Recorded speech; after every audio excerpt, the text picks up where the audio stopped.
तो हम लोग पहले आज देखेंगे मटेरियल प्राइस मटेरियल वेरिएंसेस के बारे में। तो कुछ इम्पोर्टेंट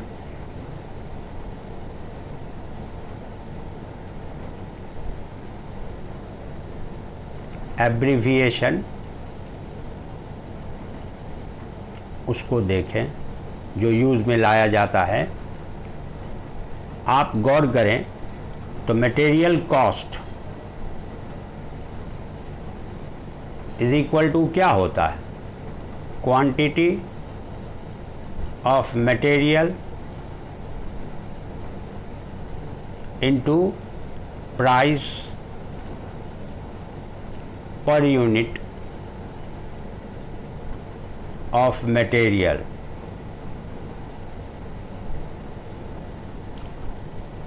तो क्वांटिटी दो प्रकार का, SQ स्टैंडर्ड क्वांटिटी, स्टैंडर्ड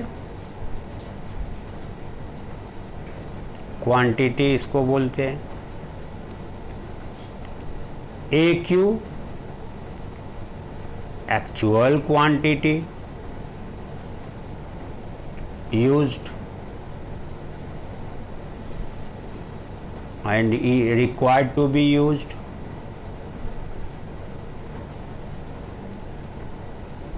ये स्टैंडर्ड है, यानी ये अनुमान लगाया गया कि ये मटेरियल का इतना क्वांटिटी यूज होगा, लेकिन एक्चुअल जो है, जो एक्चुअली यूज किया गया उसका डाटा है, इसलिए actual quantity used. Standard SP standard price, short में standard price of material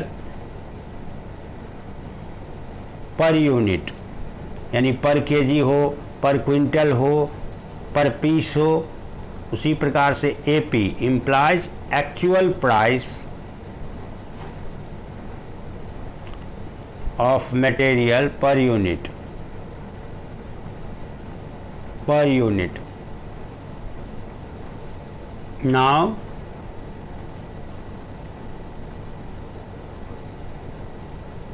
RSQ revised standard quantity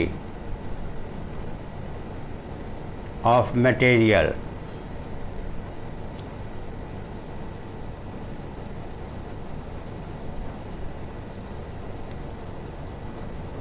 SRY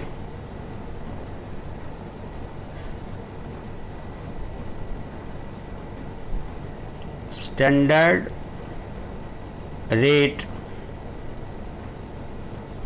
पर यूनिट ऑफ आउटपुट। आउटपुट आप जानते हो उत्पादन को बोला जाता है, इनपुट मटेरियल को बोला जाता है।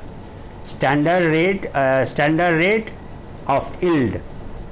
Now standard yield means standard yield, यानी स्टैंडर्ड आउटपुट बोल सकते हैं आप, units.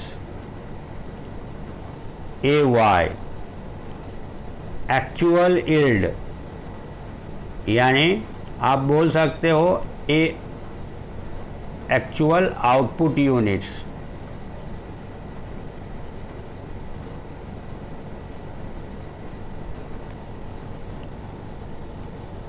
RSY revised standard yield, यानी revised standard output।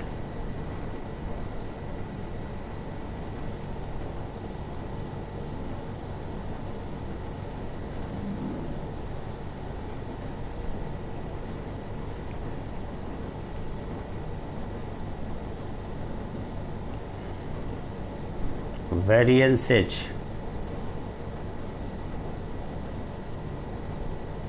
फॉर्मूला देखेंगे अब हम लोग।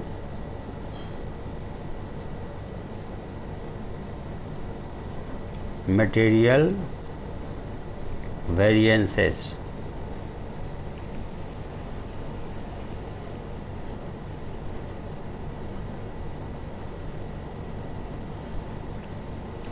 First material cost variance,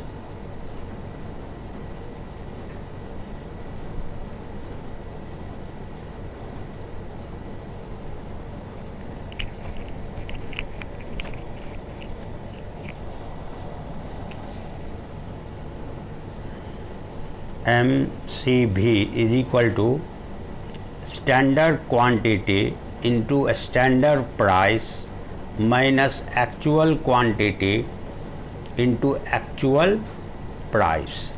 Standard quantity of material into a standard price minus actual quantity of material into actual price. यहाँ पे थोड़ा सा सतर्क रहना है कि तुलना जब भी कंपैरिजन होता है तो समान में होता है, असमान है तो फिर तुलना का कोई मतलब नहीं है।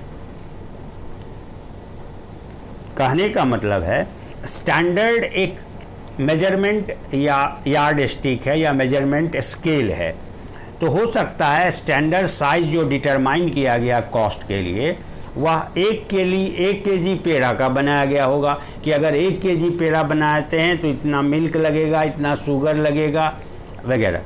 अब एक्चुअल जब बनाया गया तो कोई ज़रूरी नहीं कि 1 ही केजी बनाया गया हो, उसका साइज बड़ा हो सकता है, 500 केजी प्रोडक्शन किया गया होगा। तो 1 केजी के स्टैंडर्ड कॉस्ट इंफॉर्मेशंस का कंपैरिजन आप जब 500 केजी के साथ करो तो अलग आएगा ही, रिजल्ट एडवर्स आएगा। इसीलिए तुलना बराबर में किया जाता है। तो हम एक्चुअल जो घटना घट चुकी उसको तो बदल नहीं सकते, बदल सकते हैं रिवाइज्ड, उसी को कर सकते हैं, चेंजेज उसी में ला सकते हैं जो अनुमानित था। अब आप गौर करिए कि जैसे 1 मीटर 100 सेंटीमीटर का मेजरमेंट यूनिट स्केल बना हुआ है, आपको कभी 5 मीटर कपड़ा चाहिए तो उसी 100 सेंटीमीटर वाला जो मीटर का मापना है उसी से ना आप 5 मीटर माप के किसी को दोगे, या 2.25 मीटर देना है, किसी को 2.5 मीटर देना। ऐसा तो नहीं कि हर एक शेप एंड साइज के लिए हमें अलग अलग यार्ड स्टिक दिया होगा, मेजरमेंट का स्केल दिया होगा, ऐसा नहीं है। तो स्टैंडर्ड तो एक साइज हुआ, प्रॉपर साइज का बना हुआ है। अब एक्चुअल परफॉर्मेंस आपका उससे अलग हो सकता है। तो जब भी तुलना होगा तो एक्चुअल, कहने का मतलब अगर 100 केजी आउटपुट हुआ है एक्चुअल में, तो 100 अगर 10 ही केजी का स्टैंडर्ड साइज बना हुआ है तो हमें उसको 100 के इक्विवेलेंट लाना होगा, फिर कंपेयर करना होगा कि एक्चुअल और स्टैंडर्ड में क्या फ़र्क है। कहने का मतलब है अगर स्टैंडर्ड कहता है कि 10 केजी आउटपुट के लिए standard material A type material 100 KG लगता है, तो 100 केजी के लिए कितना लगेगा, 1000 केजी लगेगा। एक्चुअली कितना लगा तो 1200 केजी लगा। यहीं तो 200 केजी का डिफरेंस आ गया। किस मामले में, यानी मटेरियल के क्वांटिटी वेरिएंस का इंडिकेशन हो गया।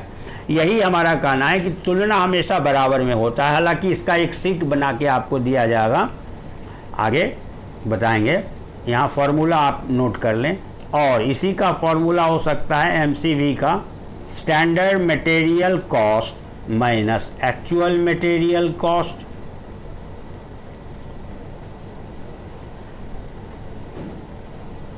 SMC स्टैंडर्ड मटेरियल कॉस्ट इसको बोलते हैं, और AMC एक्चुअल मटेरियल कॉस्ट।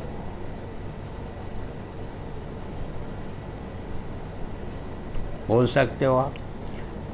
तो यहाँ पे स्टैंडर्ड मटेरियल कॉस्ट, तो मटेरियल कॉस्ट निकालने का तरीका standard quantity standard price, actual material cost actual quantity into है। यहाँ ध्यान में रखना standard material cost for actual output, यानी वास्तव में जितना उत्पादन किए गए हैं उसी का स्टैंडर्ड मटेरियल कॉस्ट, और एक्चुअल मटेरियल कॉस्ट तो फॉर एक्चुअल आउटपुट तो होता ही है, इसीलिए इसमें कोई प्रॉब्लम नहीं है।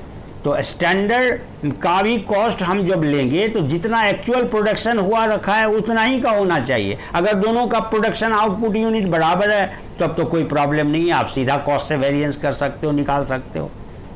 दूसरा material price variance, material price variance. अब इसको एनालाइज करेंगे तो अगर स्टैंडर्ड क्वांटिटी और एक्चुअल क्वांटिटी में फ़र्क है तो कॉस्ट में फ़र्क आएगा, अगर स्टैंडर्ड प्राइस एक्चुअल प्राइस में फ़र्क है तो आएगा। हो सकता है दोनों में फ़र्क हो, तो यही एनालाइज करके पता लगाना है कि अगर प्राइस में अंतर है तो उसके वजह से टोटल वेरिएंस कॉस्ट में कितना आया, क्वांटिटी में कंजम्पशन क्वांटिटी में यूनिट में अंतर है तो उसके वजह से कितना कॉस्ट में वेरिएंस आया। तो मटेरियल प्राइस वेरिएंस पहले आप इसको एनालिसिस करते हैं हम लोग। मटेरियल कॉस्ट का जो वेरिएंस आया, याद रखेंगे एक बात कि इज इक्वल टू हो सकता है रिजल्ट प्लस में आए और माइनस में आए, है ना, प्लस या माइनस में। प्लस को फेवरेबल जिसको एफ से डिनोट करते हैं, माइनस को एडवर्स ए से डिनोट करते हैं।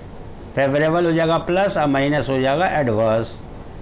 तो मटेरियल प्राइस वेरिएंस हम लोग देखें तो एमपीवी नाम ही है प्राइस वेरिएंस, तो standard price minus actual price. तो प्राइस तो पर यूनिट दिया रहता है, पर केजी होगा, पर लीटर होगा, पर क्विंटल होगा। तो 1 क्विंटल के प्राइस का डिफरेंस आया, हमको टोटल जो कॉस्ट में डिफरेंस आया उसको पता करना है, इसलिए एक्चुअल क्वांटिटी से इसमें मल्टीप्लाई कर देते हैं। इज इक्वल टू क्या, प्लस आया तो फेवरेबल, माइनस आया तो एडवर्स। थर्ड हम लोग देखें तो दूसरा क्वांटिटी वेरिएंस है, तो इसको जनरली मटेरियल यूसेज वेरिएंस, आप क्वांटिटी वेरिएंस भी कह सकते हो, मटेरियल यूसेज वेरिएंस कहते हैं।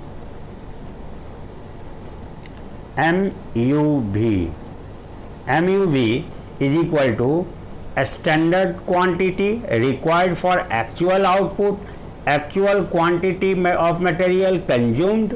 इसको ये तो स्टैंडर्ड के हिसाब से जितना एक्चुअली प्रोडक्शन किया गया है उस प्रोडक्शन के लिए स्टैंडर्ड का कितना मटेरियल क्वांटिटी रिक्वायर्ड था, एक्चुअली कितना लगा, ये तो क्वांटिटी में डिफरेंस बताएगा। इसको मॉनेटरी टर्म में लाने के लिए स्टैंडर्ड प्राइस से मल्टीप्लाई कर देंगे, इज इक्वल टू प्लस में आएगा तो फेवरेबल रिजल्ट होगा, माइनस में आएगा तो एडवर्स होगा।